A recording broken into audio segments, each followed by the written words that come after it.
राजस्थान में 7 भारतीय जनता पार्टी के जिला कार्यालयों के उद्घाटन और शिलान्यास, जिसमें बाड़मेर का जिला कार्यालय भी शामिल है, पाली का जिला कार्यालय शामिल है, जालोर का जिला कार्यालय शामिल है, चूरू का शामिल है, बूंदी का शामिल है और डूंगरपुर का शामिल है। इस तरह से 7 जिला कार्यालयों के उद्घाटन और शिलान्यास के इस कार्यक्रम में आज इनका हम सबको मार्गदर्शन भी मिलेगा और जो कार्यालयों का उद्घाटन भी करेंगे ऐसे हमारे राष्ट्रीय अध्यक्ष सम्मानीय नितिन नवीन जी, हमारी पार्टी के प्रदेश अध्यक्ष मदन जी राठौड़ जी और राजस्थान के लोकप्रिय मुख्यमंत्री माननीय भजनलाल जी का मार्गदर्शन हम सबको मिलेगा। आज बाड़मेर के इस कार्यक्रम में हमारे बीच में मंच पर विराजमान यहाँ के युवा सजग सक्रिय और जिनको संगठन का पूरा अनुभव है, प्रदेश मंत्री के रूप में भी पूरे प्रदेश भर में जिन्होंने काम किया और अभी बाड़मेर जिले का जिला अध्यक्ष का दायित्व जो संभाल रहे हैं और जिनके अध्यक्षता में ही आज ये बाड़मेर जिला कार्यालय का उद्घाटन हो रहा है। ऐसे हमारे अनंतराम जी, विष्णोई जी, चौटन से लोकप्रिय विधायक और जो हमेशा संगठन में काम करते आए और पहली बार मेरे ख्याल से जनता ने आशीर्वाद दिया, 2 बार पहले ट्राई की लेकिन इस बार पूरा आशीर्वाद मिला और क्षेत्र में अच्छा काम कर रहे हैं। सरकार की योजनाओं को जमीनी स्तर पर पहुंचाने का काम कर रहे हैं। विधानसभा में भी हमेशा सक्रिय रह करके अपनी आवाज़ उठाते हैं। सम्मानीय आदूराम जी मेघवाल साहब इस लोकसभा से सांसद रहे, पूर्व विधायक रहे, पूर्व मंत्री रहे। सम्मानीय मानवेंद्र सिंह जी पार्टी के पूर्व जिलाध्यक्ष, जिन्होंने इस कार्यालय के निर्माण के समय में पूरी मेहनत की और लगातार मॉनिटरिंग इनकी रही। अभी प्रदेश कार्य समिति के सदस्य सम्मानीय दिलीप जी पालीवाल जी, सम्मानीय स्वरूप सिंह जी खरा पूर्व जिलाध्यक्ष, सम्मानीय बालाराम जी मुंड, सम्मानीय दीपक जी कड़वासरा, सम्मानीय गणपत जी बाठिया, मूल सिंह जी, बसनाराम जी और मंच पर विराजमान सभी महिला शक्ति, विराजमान सभी अतिथिगण, यहाँ विराजमान सभी पार्टी के देनिष्ठ वरिष्ठ कार्यकर्ता बंधुओं, महिला शक्ति, पत्रकार बंधुओं, आज हम सब के लिए सौभाग्य की बात है कि बाड़मेर में जिला कार्यालय का उद्घाटन हो रहा है और निश्चित रूप से ये कार्यालय बनने के बाद में वर्षों तक ये पार्टी के काम आएगा। अभी पालीवाल जी बता रहे थे कि हमारे पास में कार्यकर्ता है, हमारे पास में कार्यकर्ताओं की टीम है, कार्यकारिणी है, हमारे पास में कार्यक्रम भी है, रोज पार्टी के कार्यक्रम आते हैं। 1 महीने का लिस्ट पूरी अध्यक्ष जी के पास आ जाती है कि कौन से कार्यक्रम 1 महीने में होंगे और हमारे पास कोष भी है और कोषाध्यक्ष भी है।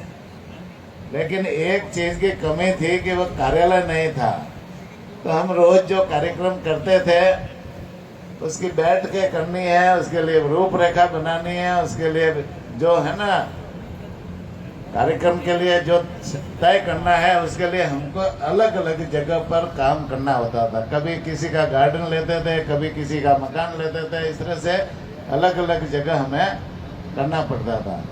लेकिन भारतीय जनता पार्टी की लंबी सोच है, हमारे नेतृत्व की लंबी सोच है, राष्ट्रीय नेतृत्व की और प्रदेश नेतृत्व की लंबी सोच है कि भाई बिना कार्यालय के हमारी पार्टी लंबे समय तक कार्यकर्ताओं का निर्माण नहीं कर पाएगी और कार्यक्रम भी ढंग से नहीं कर पाएगी। इसलिए उन्होंने अपने जिला स्तर पर सभी जगह कार्यालय बनाने का निर्णय लिया और इसी के तहत कई कार्यालय बन गए, 15 से ज़्यादा कार्यालय बन गए और उनका वो पहले से उद्घाटन हो गए, वो चल भी रहे और आज जैसे 7 कार्यालय है वो शुरू हो रहे हैं।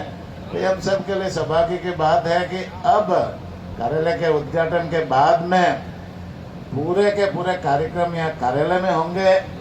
कार्यालय में कार्यकर्ताओं का आना जाना भी रहेगा।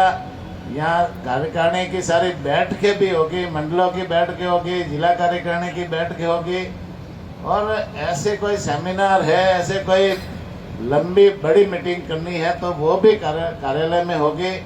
साथ ही साथ में कार्यकर्ता का निर्माण भी इस कार्यालय के माध्यम से होगा। तो भावी जो नए कार्यकर्ताओं का निर्माण भी इस कार्यालय के माध्यम से होगा। तो ये निश्चित रूप से हम सब के लिए एक नई सौगात पार्टी नेतृत्व ने दी है। तो आने वाले समय में इस कार्यालय का उपयोग पूरी तरह से होगा और कार्यकर्ताओं के नेतृत्व में पार्टी और भी आगे बढ़े। कार्यालय में हम परमानेंट कार्यालय प्रभारी को बैठाएंगे तो निश्चित रूप से सब जगह ये व्यवस्था पूरे राजस्थान में हो रही है। कार्यालय प्रभारी बैठेंगे और यहाँ पर हर कार्यकर्ता की सुनवाई भी होगी। मैं निश्चित रूप से मेरे दौरे की भी मैं 1 घंटे का है ना, जब भी मैं बाड़मेर दौरा करूँगा उस समय 1 घंटे का यहाँ जन सुनवाई का कार्यक्रम कार्यालय में रखूँगा, जिसे अधिकारी भी साथ होंगे तो यहाँ पूरी तरह से सुनवाई कार्यकर्ताओं की हो सके। वैसे अभी सर्किट हाउस में बैठता हूँ, लेकिन सर्किट हाउस की जगह वहाँ भी बैठूंगा, लेकिन 1 घंटा जब भी दौरा होगा 1 घंटा यहाँ कार्यालय में बैठूंगा, जिससे कार्यकर्ताओं की पूरी तरह से सुनवाई हो सके। तो निश्चित रूप से ये कार्यालय हमारे लिए आगे है ना, भविष्य की रूपरेखा बनाने बहुत महत्वपूर्ण भूमिका होगी और कार्यकर्ता अपने एक घर में, एक कार्यकर्ता का घर है, तो कार्यकर्ता अपने घर में आकर के यहाँ आकर के भविष्य की रूपरेखा के साथ में जुड़ करके पार्टी को मजबूत करने में बहुत ही मददगार ये कार्यालय साबित होंगे।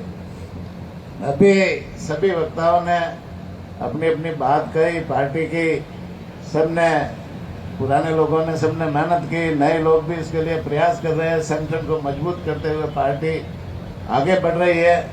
एक समय वो भी था जब हमारे पास में 2 सांसद थे, एक समय वो भी था जनसंघ का जमाना जब गाँव में हमारे कार्यकर्ता ही नहीं हुआ करते थे। श्यामा प्रसाद मुखर्जी, पंडित दीनदयाल उपाध्याय जी, सुंदर सिंह जी भंडारी, भैरव सिंह जी शेखावत जैसे लोग हैं ना, अटल बिहारी वाजपेयी जी, सामान्य लाल कृष्ण आडवाणी जैसे लोग उस समय जैसे हमारा जनसंघ का नेतृत्व कर रहे थे। उस समय गाँव में कार्यकर्ता ही नहीं मिलते थे और सामान्य भैरव सिंह जी ने राजस्थान के लिए जो काम किया, राजस्थान में भारतीय जनता पार्टी को गांव-गांव ढाणी-ढाणी तक पहुंचाने का काम किया, जिसका जैसे आज फल हम सबको मिल रहा है। पार्टी के उन नेताओं ने, पुराने नेताओं ने काम किया। एक समय था जब भैरव सिंह जी के समय गाँव में जाते थे तो कार्यकर्ता नहीं मिलते थे, तो भैरव सिंह जी खुद ही रिक्शे में बैठ करके गाँवों में जाते थे और रिक्शे में बैठ करके पहले अनाउंस करते थे कि आज शाम को 5 बजे माननीय भैरव सिंह जी शेखावत आपके गांव में आएंगे और यहाँ एक सभा को संबोधित करेंगे। और वही भैरव सिंह जी शाम को 5 बजे धोती कुर्ता पहन करके वहाँ उसी गांव में जाते थे और उसमें वहाँ की सभा को संबोधित करते थे। ऐसे मतलब है ना करके भैरव सिंह जी शेखावत ने उस समय के जो हमारे पुराने नेता थे, ललित जी चतुर्वेदी है, हरिशंकर जी बाबड़ा जी है, उन नेताओं ने गांव-गांव ढाणी-ढाणी जा करके इस भारतीय जनता पार्टी को पनपाने का, उनको गांव-गांव ढाणी-ढाणी तक पहुंचाने का काम किया। आज जैसे उन्हीं के बल पर है, उन्हीं के दिए हुए काम के कारण से हम सब लोग है ना भारतीय जनता पार्टी को इस विशाल स्तर पर ले जा करके काम करने का काम कर रहे हैं। एक समय वो भी था, अभी इमरजेंसी की बात चली जब इंदिरा गांधी चुनाव में किन प्रकार सरकार के साधनों का अनुचित उपयोग करके प्रधानमंत्री बन गई, चुनाव जीत गई रायबरेली से। और रायबरेली से चुनाव जीतने के बाद में जो उनके सामने कैंडिडेट थे राज नारायण जी, उन्होंने रिट याचिका कोर्ट इलाहाबाद कोर्ट में लगाई और कोर्ट का जब फैसला हुआ तो इंदिरा गांधी उसमें जैसे हार गई और हारने के बाद में उनको जैसे इस्तीफा देना पड़ रहा था, सरकार से वो जा रही थी। तो उस समय इंदिरा गांधी ने पूरे देश में इमरजेंसी लगा दी 1975 में। और इमरजेंसी लगने के बाद में उन्हें इस देश में लोकतंत्र को खत्म करने का काम किया। लोकतंत्र को खत्म करने के लिए उन्होंने पूरी ताकत के साथ में इमरजेंसी लगाई। उस समय एक नसबंदी ऑपरेशन भी चलाया उन्होंने, और एक कई लोगों की नसबंदी की, जो बूढ़े लोग थे उनकी भी नसबंदी की, कई कुआरे लोगों की भी नसबंदी की। कुमान सिंह जी उस समय भी मेरे ख्याल से जंगल में भाग के गए थे। तो जो बूढ़े बूढ़े लोग भी भाग के गए थे, टारगेट दे रखा था उन्होंने कि भाई इतनी नसबंदी तो किसी न किसी कर्मचारी को लानी है, तो कुआरों के भी कर दी, बूढ़ों के भी कर दी। तो उस समय लोकतंत्र को बचाने के लिए हमारे भारतीय जनता पार्टी के जनसंघ के जो कार्यकर्ता थे उन्होंने संघर्ष किया और सरकार के विरुद्ध उन्होंने लड़ाई लड़ी।